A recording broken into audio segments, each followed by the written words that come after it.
Good morning, ladies and gentlemen. Hello, early birds. Thank you so much for getting up so early and running over to this very early morning session because we are having a great discussion on some of the key issues that the world is looking at closely today, which is called energy amid rivalry. This is an interesting topic, eye-catching certainly, when you have a rivalry thrown over there. But I've been talking to our WEF colleagues. They're trying to tell me that this is an interesting headline. Behind this is a thorough discussion about how the stakeholders in the issue of energy are going to work together, both with their domestic agenda and also with our collective global goals. So I just want to explain the topic a little bit. Having said that, though, it is not just the traditional energy, quote unquote, that we're looking at. We're certainly looking at the development of the new energy and all the discussions related to it. Meanwhile, when we are talking about energy, we're not talking about commodities alone, economies alone. We're talking about real people, real innovations behind all of this. So let's get our conversation started. Ladies and gentlemen, my great honor as the moderator of this session to introduce our panelists.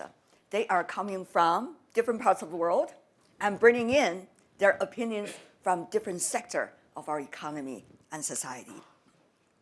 My great honor to introduce Kadri Simpson, Commissioner for Energy from the European Commission based in Brussels. And now she's with us here. Good to see you. Good morning to you.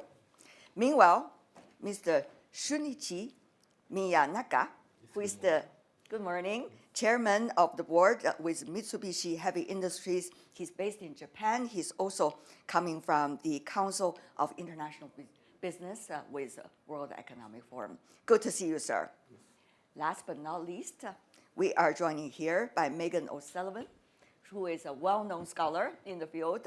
She is a professor of the practice of international affairs and also director of geopolitics of energy project with Harvard University, originally based in the United States, with us here as well. Meanwhile, on the road, he's going to be here very soon.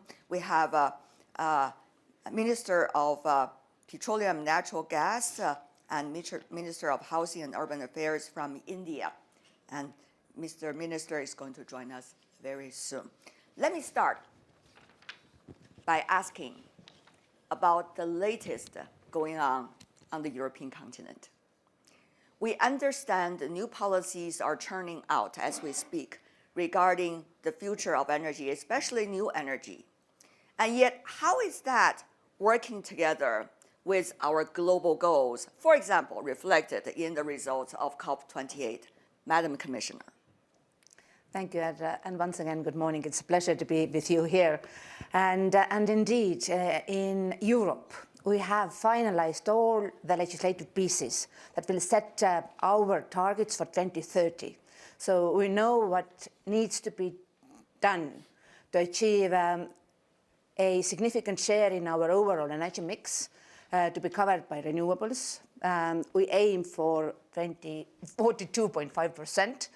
And doing so, we will prioritize also all the technologies that help us to save the energy.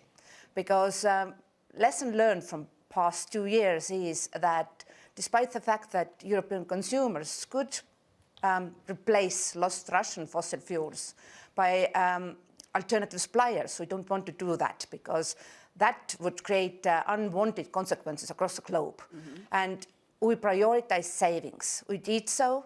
In 2022, we saved 18% of gas usually consumed by our consumers in average. Now, we are at the final stage to set our targets for 2040. And that means that we will, of course, prioritize renewables, but we will also need all the other low-carbon technologies that will help us to cut CO2 emissions. And that means that after 2 weeks, when we present our 2040 targets, very ambitious targets, we will also accompany this with our communication on carbon removals, industrial carbon removals, and we will also launch Industrial SMR Alliance. all these technologies are necessary in the decade beyond 2030. Well, we're looking at the policy lines. Regarding the policy lines, North America, United States, for example, Professor, where you are based, also have been churning out new policies. The IRA, for example, is one of those. So how do you see that is working with the domestic agenda while at the same time serving in any way with the global goals we're seeing? How about its implementation so far? Sure. Thank you. And it's great to be here this morning and with this group. Good to see you. I actually think you mentioned the IRA, the Inflation Reduction Act, which is the largest piece of climate legislation that the United States has ever undertaken. And it's really, I would say, a great example of how domestic priorities are coming together with actually the rivalry that's in the title of this, of this session. To produce a piece of legislation that is aimed to advance America's climate agenda. And what I mean by that, you have the domestic piece. A big portion of the IRA is actually about domestic competitiveness and about the United States really wanting to bring more manufacturing back to the United States to provide more jobs, a real domestic agenda. But it's combined with the realization that China has become a real leader in the energy transition, and that's going to have a lot of advantages, economic and geopolitical, to China. And the US and its policymakers and lawmakers really wanting to be competitive with China, those two objectives come together in this legislation that will do the most of any other piece of legislation, as I said, to advance America's objective to get to net zero. So it's a good example of how rivalry doesn't necessarily have to detract from the path to net zero, but can actually spur us further along. What about its implementation? Details are in the implementations, as we know. No. I will go with that question to Madam Commissioner as well. Yeah. Sure. Well, I mean, as you're intimating, the implementation is really the hard part. You know, putting the strategy in place is generally the easy part. And I would say that on the one hand, initial buy-in to the legislation and investments made in the renewable energy space, which the legislation was intended to spur, have been even greater than anticipated. So initially, the thought was that the IRA, because it doesn't cap the subsidies, initially it was thought maybe it'll be $300, $400 billion, but now it looks like it'll be more over $1 trillion because there's such an uptake in the desire for those subsidies. On the other hand, implementation is really hard, and these are huge sums of money we're talking about. And there are debates and still specifications coming out about how this money can be used, what it's subject to, what the Made in America components are to this legislation.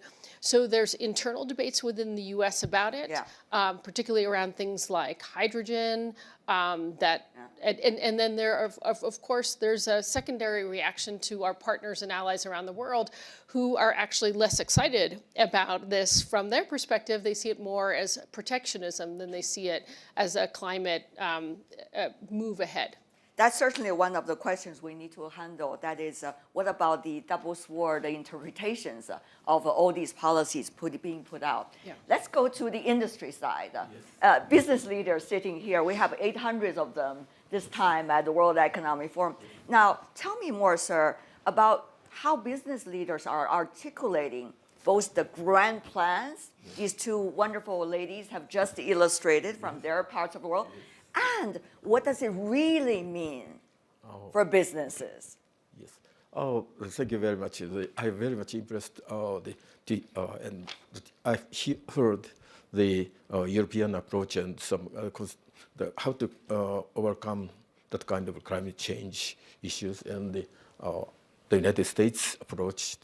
I was very much impressed by the IRA's challenge, because the European challenge is mainly consists of the renewables and hydrogen and other kind of the pure, green technologies mainly. And then the American approach is also promoting and advocating a lot the hydrogen and the new technologies. And those are the very big, incentives. But at the same time, from the viewpoint, the perspective of the business side, especially our company, Mitsubishi Heavy Industries, is a technology company, and our core business is the energy. Has been, I think, over 5 decades and so on. Well, the energy has been the core business, and we have promoted and will enhance the multiple pathways toward the carbon neutrality, because we have been working very hard in Europe to provide with some hydrogen-related technologies, and in the United States, we have been working very hard to supply our the studies and feasibility studies and the commercialization of the carbon capture and utilization and storage system. At the same time, we are exploring the hydrogen business opportunities. But we do need to think about the other countries, the remaining part of the world. And there are a lot of companies and regions. They need a little traditional technologies, utilizing their existing infrastructure, energy infrastructures. So, of course, mainly due to their developing stage economical situations and so on, they cannot afford the new technologies at once. And so we need to provide them with the less carbon dioxide emission technologies, like the converting from coal firing to natural gas firing technologies, and then the natural gas with the carbon capture systems, and so on. By doing so, we can optimize all over the world the movement toward the carbon neutrality. And it is very important for us. Mr. Miyanaga raised a very important point about the diversity of the stages of development of all economies that we're facing today. So, Madam Commissioner, naturally I would go to you about that. Well, the European continent is looking, quote unquote, inside, but actually, of course, with a global vision. How are you trying to facilitate or articulate what this gentleman have just suggested? How are the Europeans likely to work with these realities of the world while not using the policies as a trade protection tool? First of all, European Union has never aimed to close our borders. We do know that right now we are very dependent on imported fossil fuels, and even if we achieve our climate neutrality, we still need some additional green hydrogen that we will not be able to produce ourselves from our trading partners. That means that in the recent years, when I was traveling around to find alternative LNG supplies, we always offered our partners also future-proof partnerships. That means partnerships on hydrogen, but also on critical raw materials. And we have signed many memorandums of understandings across the globe, also for raw materials, because we do know that if we finished this very dangerous dependency on Russian fossil fuels, we don't want to end up in being dependent on one single supplier. So we call it de-risking, creating many trustworthy partnerships. And on critical raw materials, we have signed these, for example, with Canada and Kazakhstan, with Chile, and several African countries. Now, European Union is also very diverse. We have 27 member states, very different geographical locations. For example, in northern part, we have lots of potential for offshore wind because we have shallow coastal waters. In southern part, we have to promote more floating wind. And then we have our neighbors. Many of those are still very dependent on coal. We try to promote renewables by offering them also trade prospects. So we are not only supporting the interconnections between European member states, but we have decided also that we will support subsea cables that will connect us with Northern Africa, or through the Black Sea with Georgia and Azerbaijan. So, and we have even closer partnership with Ukraine, of course, and with Western Balkan countries. So this single market that we do have is a very attractive market. And by connecting our closest neighbors with us, we are also promoting renewables in these regions. What about in the U.S.? Of course, Professor, don't let me limit you to a U.S. perspective because I know you are the expert in the field. But about that question, we know this is a very interesting year, 2024. In November, we're going to see something happening in the country. So how do you see the vulnerability of all the current plans? And what does that mean for all the other stakeholders to plan in advance and look at all the possibilities? Sure. Well, it's an interesting year for the world in that respect. About half of the world's population will be going to elections this year. So it's not just the United States, although you could make the argument that that is perhaps one of the most consequential elections that we'll see. And I think there are considerable concerns about whether or not a different administration, a Republican administration per se, would be as supportive of the IRA-type legislation that we've seen in place thus far.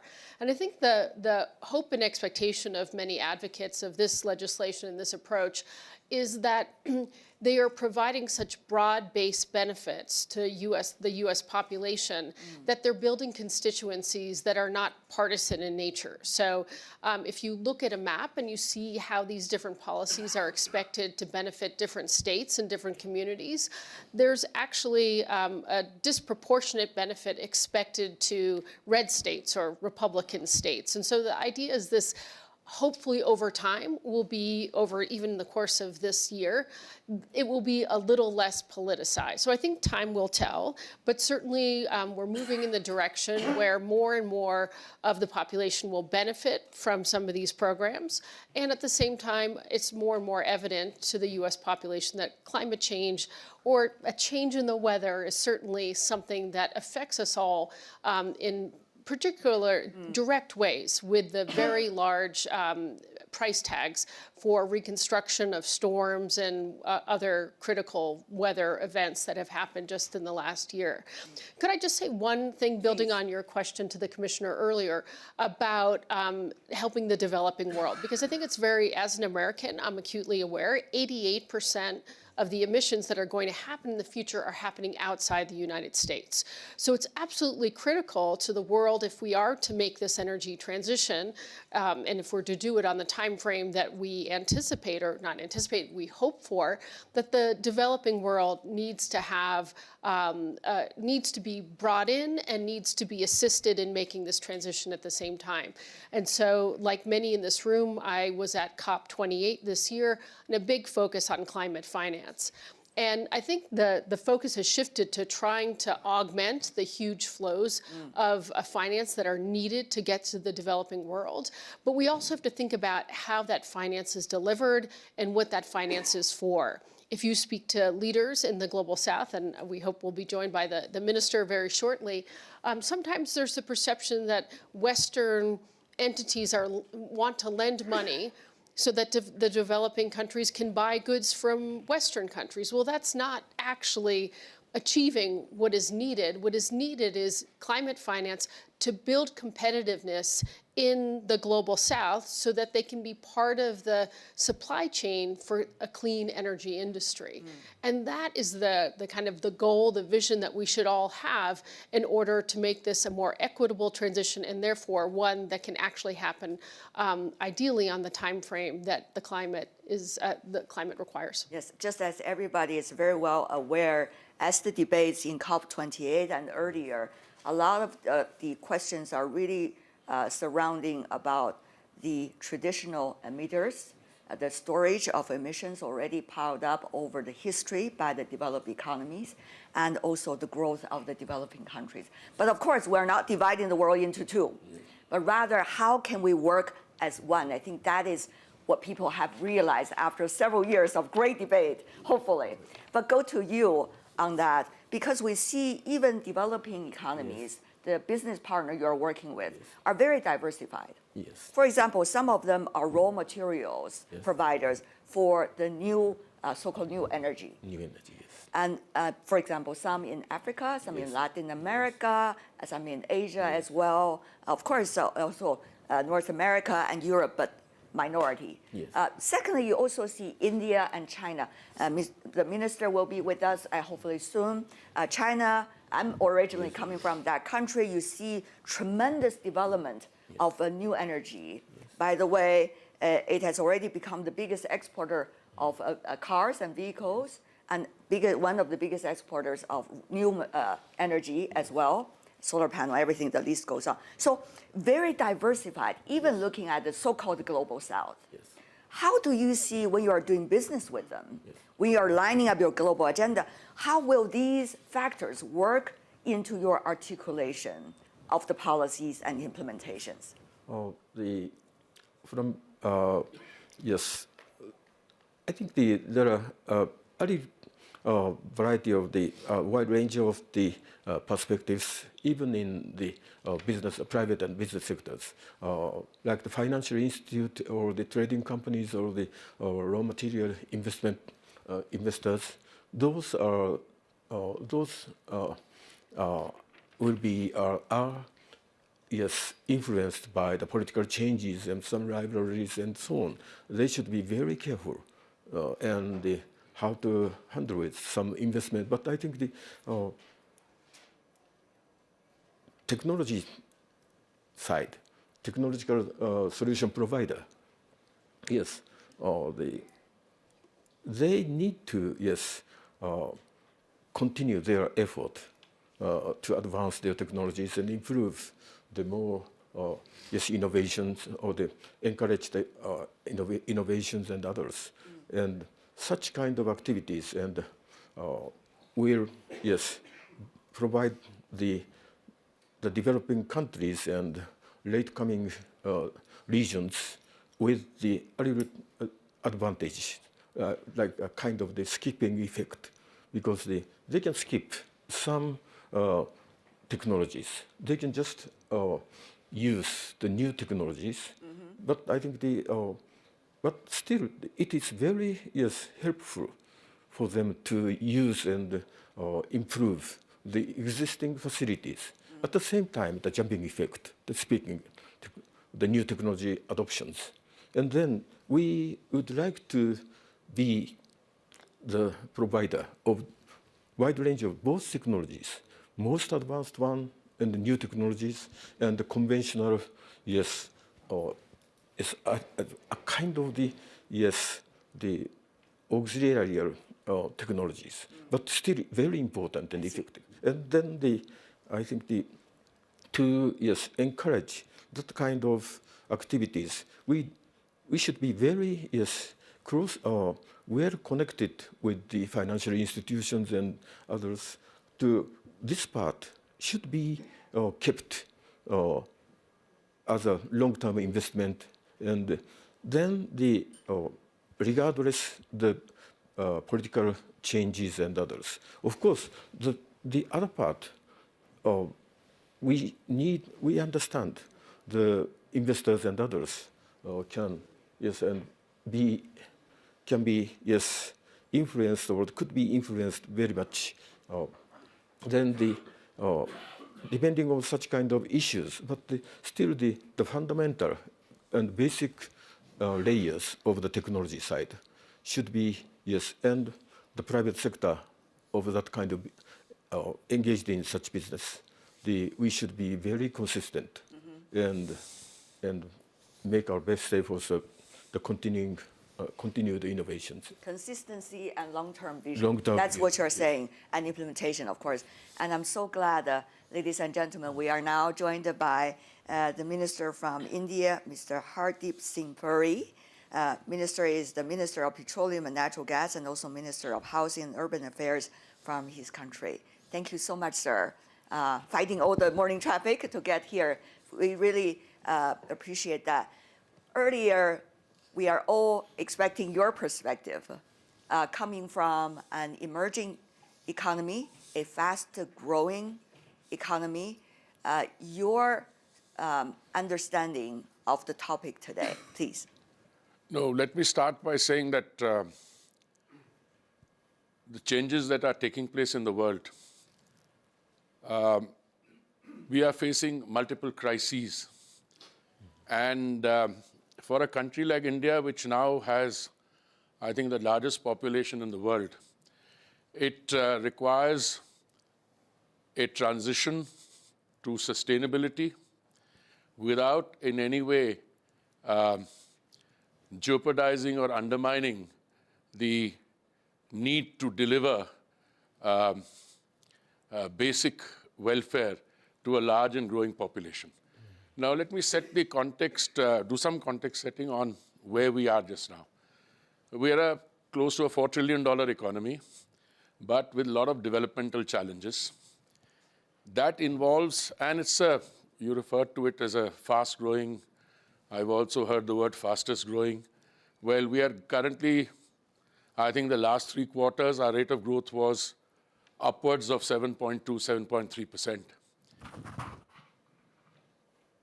If you look at the 2 portfolios that I have the privilege of dealing with, let me start with petroleum and natural gas.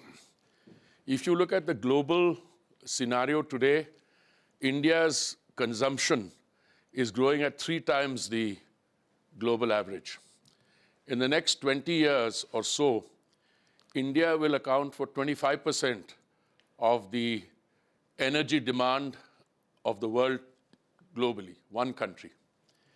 If you look at the Housing and Urban Affairs Ministry that I'm also associated with, we are, and I'm not citing a figure which I have come up with, it's a McKinsey study of a few years ago. India is currently in the position of building between 700 and 900 million square meters of urban space every year, which is the equivalent of a Chicago. Now, given these broad pointers, today I think what happens in India is also important for the rest of the world.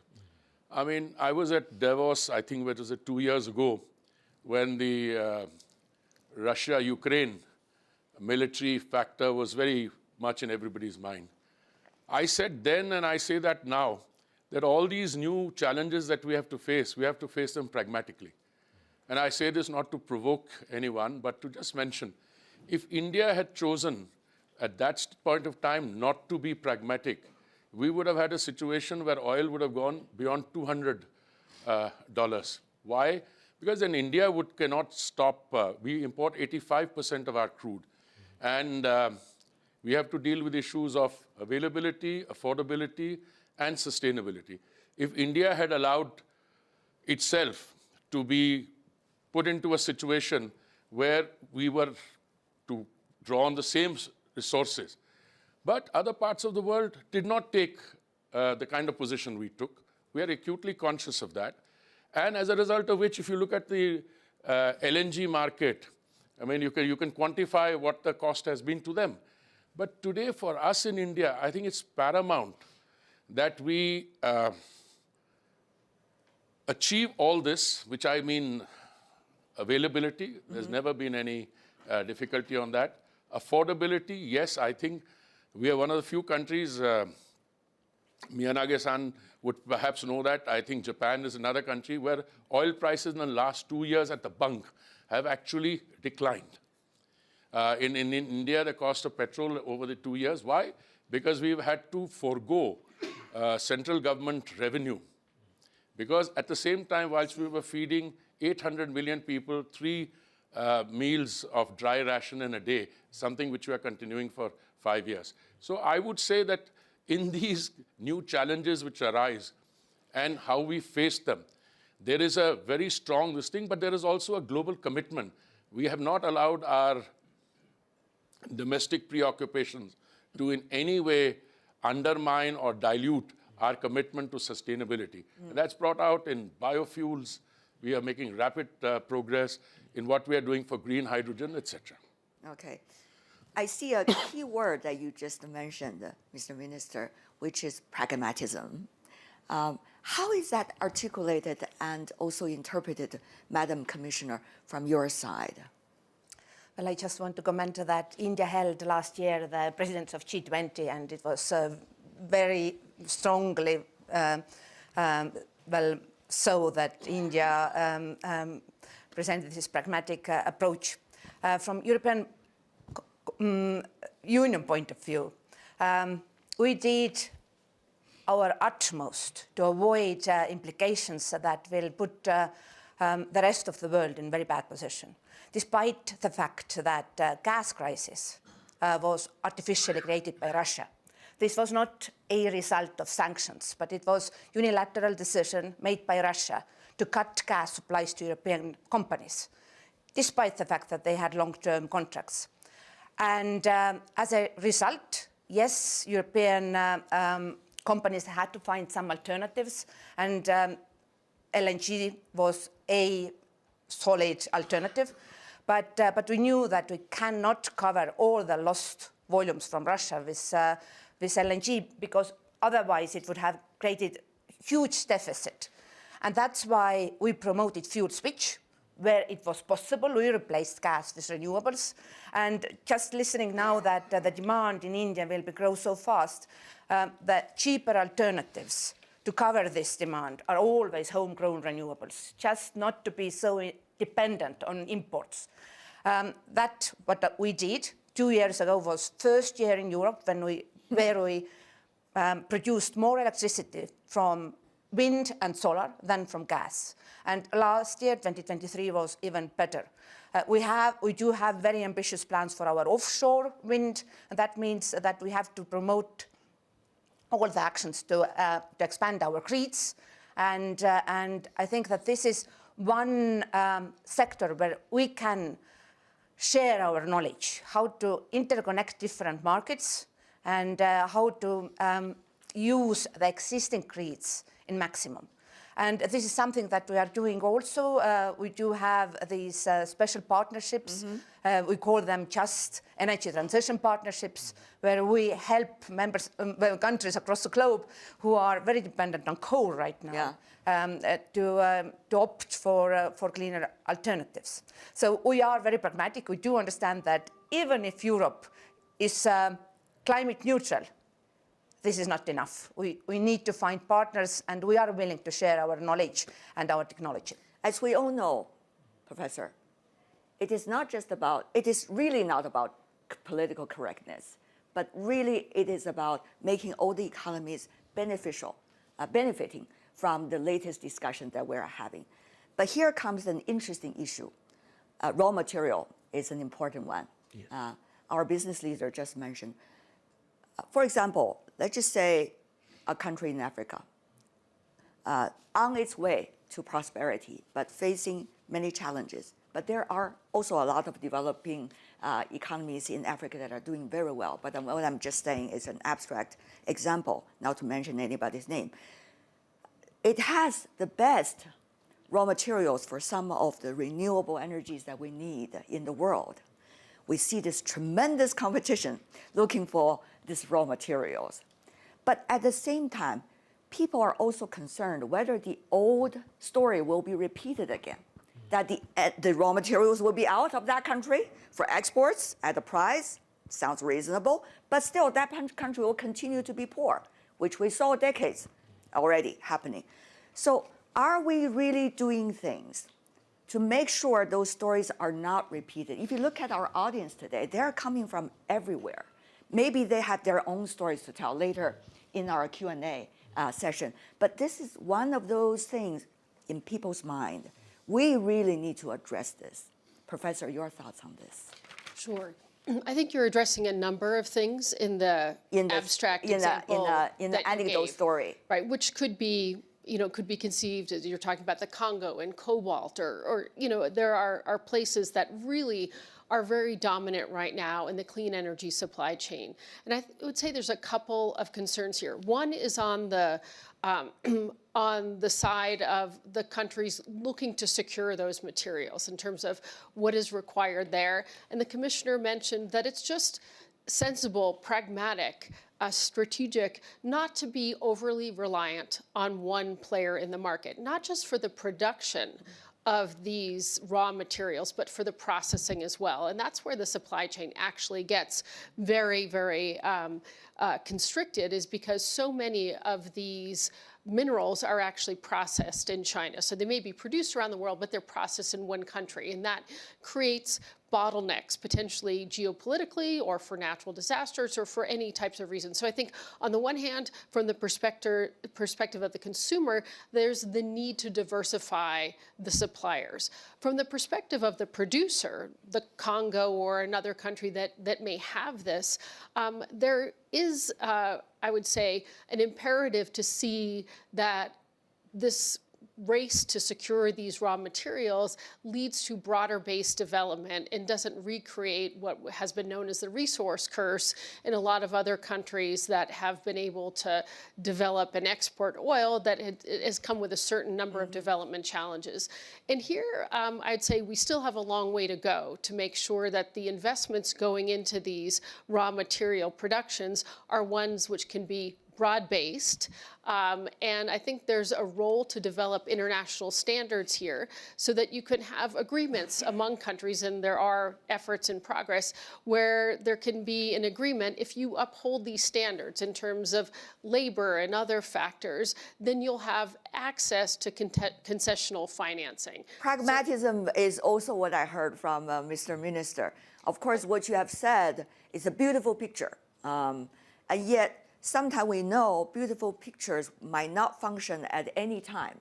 So do we wait for the beautiful picture to be drawn up before we act? Or we will go with the imperfect picture, but work on issues to avoid repeating of the old story? Mr. Minister. Madam Moderator, I think what the professor said initially is that you combined a large number of issues and you compressed them into the question that you put to her. If you are talking about access to raw materials, well, the materials you're dealing with today are strategic minerals or whatever. That may have a slightly different thing, but this whole process of accessing raw materials has been going on for centuries. And I, as a student of history, I mean, you can look at it. What is different now? There are fundamental differences.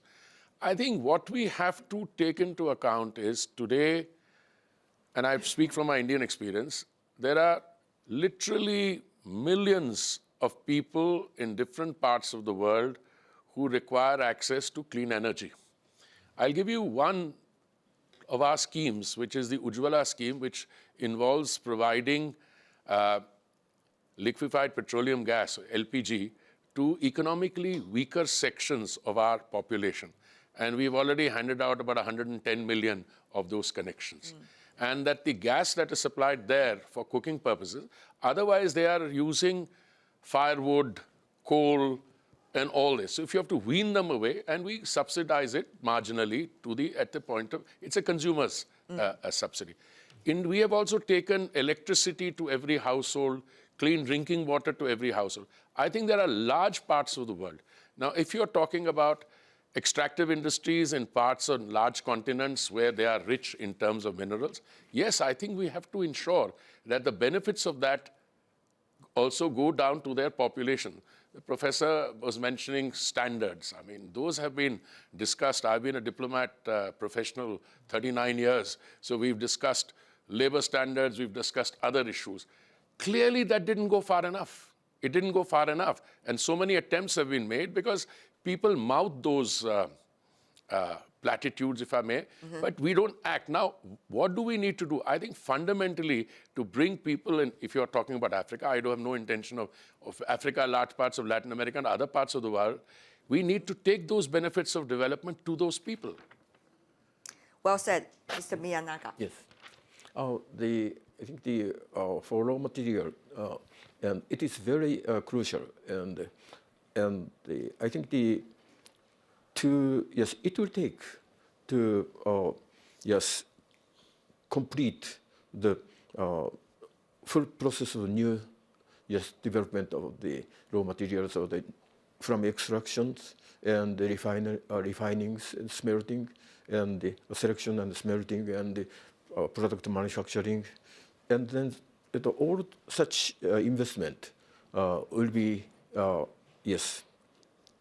become very big, will be very big, and it takes very long.